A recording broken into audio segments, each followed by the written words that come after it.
In order to live happily and comfortably in the world, man has to meet his various needs. Man's basic needs are food, shelter, and clothes. To survive in this world, man has to fulfill the above given requirements as well as he has to meet the challenges of his habitat.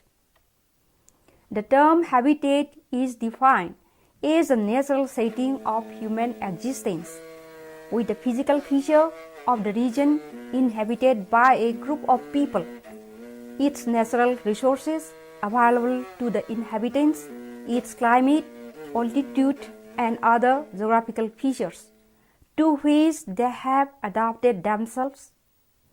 Man cannot exist unless he meets the challenges of his habitat. The habitat exercises a decisive influence in shaping the culture and economy. The term economy is defined as a system of fulfillment of basic needs from the environment and available resources to the people. It can also be defined as the existence of one in excess of the capacity to produce. However, some sorts of economic activities are found in all societies which are necessary for the survival of its member. These activities not only satisfy the basic needs but also serve the desire for comfort and use of his environment. Now let us discuss about the habitat of prehistoric societies. In prehistoric time, man was just like his near primate, such as apes and monkeys. Man moved from place to place in search of food. In earliest time, man found stones, reeds, bamboos, wood, etc. in the environment. He made simple and rough tools and implements for various purposes, especially to kill animals, birds, cat species, dig out roots, rhizomes, and tubers. Ever since man living in this earth, 99% of the time was spent on hunting, fishing, and collecting the raw materials for his survival. In the post-glacial phase, men became united and formed groups to carry out activities like hunting, fishing, and gathering in an organized way. The conversion of food production from food collecting was a revolutionary change in human history, which led to the foundation of human civilization. Cultivated fields and the tame herds of cattle and sheep gave the householders plenty of leisure time. Men no longer spent their energies in chasing wild beasts or in searching edible foods.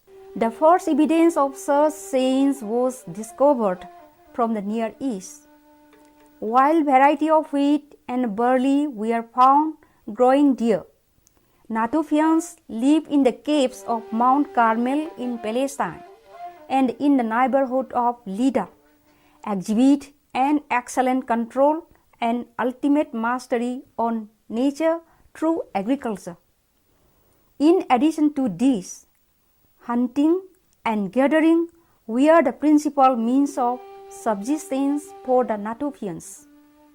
The very long period of Lower Paleolithic is mainly marked by the invention of stone tool-making techniques. Even with these inventions, there is little evidence that efficient hunting tools existed, and man was probably more a collector of wild food than a hunter. Although packing men lived in caves and used fire, there was no comparable evidence that Paleolithic man was able to adapt to extreme climate. In Middle Paleolithic, The evidence of habitation site, including caves, were found. It shows that men retreat from open stations to caves and rock shelters. During this period, hunting was more important than collecting wild plants. During the Upper Paleolithic period, man gained his livelihood mainly by hunting. Although in some areas we found out first evidence that he was also a fisherman. The Mesolithic is a transitional period lying between Paleolithic and Neolithic culture. This period is marked by the terminal phase of Paleolithic condition to Neolithic. The termination of major glacial activity of the Pleistocene resulted warm climate. The expansion of desert and semi-desert areas in Africa and Asia forced some groups to seek new but suitable habitats. Mesolithic people carried on experiments which led to the sedentary form of agriculture and domestication of some specific animals, which turned most of the mankind into food producers in later period rather than food collectors. Homo neanderthalensis is the only human race of this cultural phase. Neanderthal men continued to live in Europe despite cold climate, and the warm glaciation suggests at least a crude use of furs and skins of animals for body covering. The Mesolithic period is noted for its microlithic industries. The microlithic culture is subdivided into a number of traditions.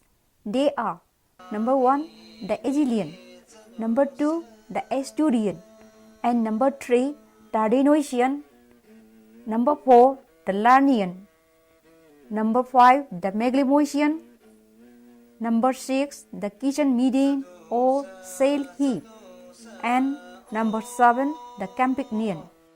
According to prehistorian Barry Gordon Seyle, there was a drastic change of climate in the post-glacial period, which favored the domestication of plants in the Near East and North Africa. Robert Ridout mentioned that food production was not the outcome of climate change. Domestication began only in those regions where plants and animals were found ready for domestication. The Neolithic Revolution took place not only in the Near East, but also in a number of areas of the world. Intensive cultivation and domestication of animals of late Neolithic era were responsible for growth of population. Neolithic sedentary life based on farming ended in urbanism. In the Near East, the early villages were based on agriculture or animal husbandry or combination of both. Now let us talk on the economy of prehistoric societies. According to the traditional anthropological classification, there are 5 basic forms of economy based on the technology. They are as follows. Number 1, gathering, hunting and fishing. Number 2, herding or pastoralism. Number 3, horticulture. Number 4, agriculture, and the 5th one is factory industrialism. Now come to gathering economy. Man was a food gatherer since several hundred years of Paleolithic. In Neolithic times, since 8 to 10,000 years ago, human society developed food production. As a food gatherer, man evolved, dispersed over much of the inhabited world and led the broad production of human culture. Now turn to hunting economy. Hunting technologies depend upon game for the sake of food supply. Yet, within this category, great differences may exist. The Australian hunters pay their attention on kangaroos, the plain Indians on bison, that is buffalo. Eskimo depend upon sea mammals such as seal and walrus in winter time and carnivores in summer. Now turn to the third economy, fishing. Few people build their subsistence around the use of fish, although many use fish to supplement the diet. Even when the coastal people devote much of their time for catching fishes, they often secure a considerable portion of their food by trade from inland dwellers in return for fishes. The Tasmanians collect and eat mollusks, but to eat fish is a taboo for them. Californians eat fish only for some part of the year. Among the people who mostly depend on fish are those of Northern Pacific. In British Columbia and southern Alaska, they gain their major food supply by fishing and hunting sea mammals such as whale and seal. Only fishing keeps such large population alive. Now turn to another economy known as herding or pastoralism. Herding is generally considered to be a somewhat more secure way of exploiting the environment than hunting and gathering. Herding usually allows greater density of population than the economy based on hunting and gathering. The herders must move from one area of pasturage and water resource from one season to the next. Herders are either nomadic or transhumant. The transhumant is a phenomenon of movement of the herders following the change in seasons. The annual movement between village and cattle camp is most striking characteristics of the technology of the society that practice transhumant. Now let's move to another economy known as horticulture. Horticulture is a term applied to the cultivation or domestication of plants for food and other purposes without the use of plough. The major implements employed in horticulture is digging stick, supplemented at times by hoe and spade. Good variety of crops such as corn, millet, different roots, yams, potatoes, spices, etc. are the products of horticulture. Most of the horticulturists do not have adequate technologies to maintain the fertility of the soil. That is why they move their garden every year or every few years to regenerate the fertility of the soil. The irregularities of weather and infestation of destructive animals, insects and birds can create scarcity of their food crops.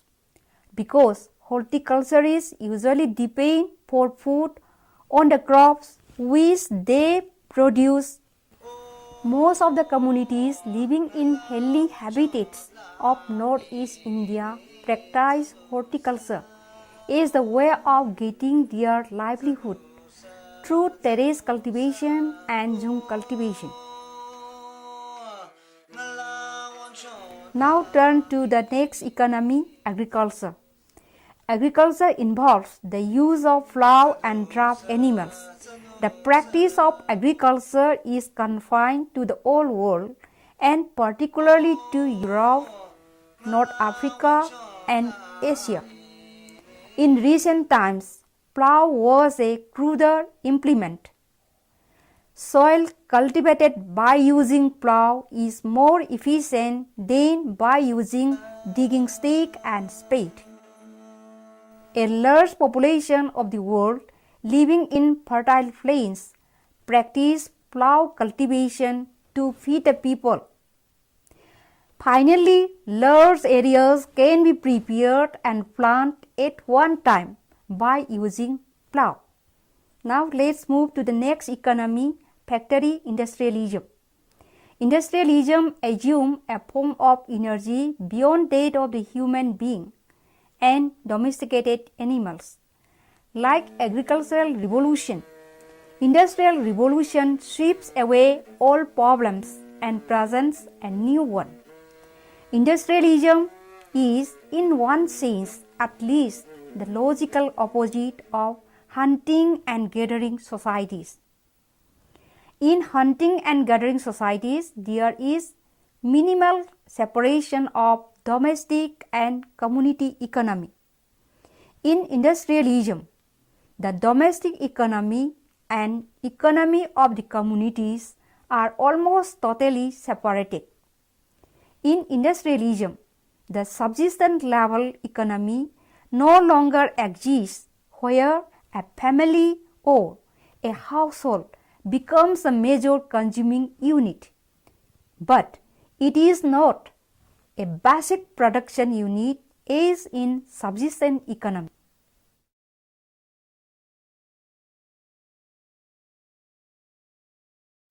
Now let us come to the concluding part of this topic. In prehistoric societies, resources, technology, and work are combined together to meet the basic requirements of human beings. In order to satisfy these basic requirements, man moved from place to place in search of food resources because man could not survive without food. Main occupation of man was hunting, food gathering, and fishing. As the development took place, from time to time, men started occupying themselves with herding, horticulture, agriculture, and factory industrialization. Men became aware of new techniques as a result of it. The quantity of production became surplus and time taken for production was reduced to the minimum level. Like agricultural revolution, industrial revolution sweeps away all problems and presents a new one.